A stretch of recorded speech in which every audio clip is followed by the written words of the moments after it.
Rotkvica je jednogodišnja povrtnica poznata po svojoj ružičasto-crvenoj boji. Jedna je od čestih povrtnica koje se lako i efektivno mogu uzgajati za osobne potrebe. Osim toga, popularna je zbog zdravih i hranjivih tvari. Rotkvica se kao kultura može sijati u proljeće i u jesen. Sjetva je jednostavna i nije potrebno mnogo preduslova da bi urod uspio. Također, pri optimalnim uslovima brzo klija i raste. Postoji nekoliko preduvjeta kojima se rodnost i plodnost mogu povećati, a upravo o tome ćemo govoriti u nastavku. Čest problem kod uzgoja jeste i izostanak ploda, to jest korijena ove biljke koji ostane tanak, a nadzemni dio bude veći ili snatiji. Postoji nekoliko razloga toj pojavi, a ukoliko budete slijedili savjete koje vam donosimo, vjerujem da s tim više nećete imati problema. Za još savjeta o uzgoju raznog voća i povrća te njihovim dobrobitima i raznim drugim temama, zapratite naš kanal i pridružite se velikoj zajednici zadovoljnih povrtlara. Lajkajte i podijelite sa drugima video koji vam se sviđa i naravno pišite nam sve što vas zanima i otkud nas pratite. Rotkvica je jako izdržljiva vrsta, pa njezina sjetva ne ovisi puno o lošim vremenskim uslovima.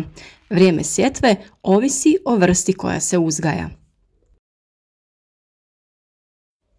Rotkvica se najčešće uzgaja iz sjemena zbog brze klijavosti. Naime, sjeme rotkvice je veoma klijavo i u težim uslovima, pa je idealno za uzgoj na otvorenom.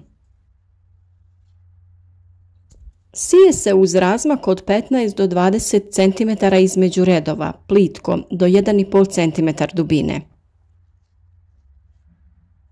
Posijano sjeme skoro nije potrebno posuti zemljom, ali je bolje kako bi se zaštitilo od ptica. Sije se u obrađeno tlo koje je barem do 10 cm dubine razrahljeno i očišćeno od korova. Rane sorte se siju već u proljeće, čim se ugrije tlo i postane spremno za obradu. Mogu klijati pri temperaturi od 5 stepeni, a podnose temperature čak do -4.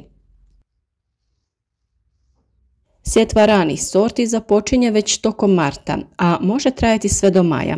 U toplijim mediteranskim krajevima sjetva može započeti i u februaru. Neke sorte se mogu sijati tokom cijele godine, pa čak i pri višim temperaturama. Optimalna temperatura za sjetvu rotkvice je 17 stepeni. Kasnije sjetve se siju u septembru ili do početka oktobra. Kod rotkvice je klijavost brza, a također ima kratku vegetaciju te sazre već za 30 dana. Najčešće se uzgaja na otvorenom, voli izravnu sunčevu svjetlost, pa je dobro da nije u potpunosti zaklonjena od sunca. Kao glavna kultura mora se sijeti u pravilne plodorede, ali za osobne potrebe može se sijeti na rubne dijelove ili popunjavati praznine u vrtu. Zbog niskog rasta ona je pogodna i za sjetvu među drugim kulturama. Rotkvica je popularna namirnica i za uzgoj u stakleniku ili plasteniku u kontinentalnoj klimi. Ako želimo osigurati optimalne uslove kako bi plod čim prije bio spreman za konzumaciju, to je dobar izbor u hladnijim i promjenjivim mjesecima. Rotkvica je idealna povrtnica i za uzgoj u balkonskim teglama. Potrebno je odabrati okruglaste vrste kraćeg korijena te ostaviti 5 cm između svake biljke.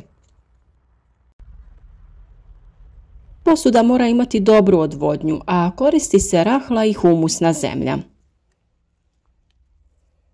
Također, važno ju je zalijevati svaka 2 dana. Najbolje je odgovara večernje zalijevanje i to kišnicom. Rotkvica vrlo brzo sazrijeva i ima kratko vrijeme vegetacije, pa nije potrebno puno vremena i pažnje potrošiti na njezin uzgoj. Ipak, važno je voditi računa o njezi nasada, pa evo nekoliko savjeta kako poboljšati uzgoj. Iako prevelika količina vode koja se zadržava na području rasta rotkvice može uzrokovati pucanje korijena, nedostatak vode s druge strane uzrokuje smanjene prinose.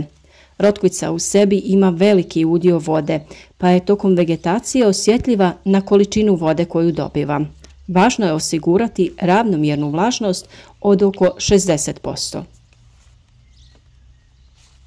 Što se tiče gnojidbe, rotkvica ne podnosi dobro svježu gnojidbu stajskim gnojem, pa područja koja su svježe pognojena treba izbjegavati.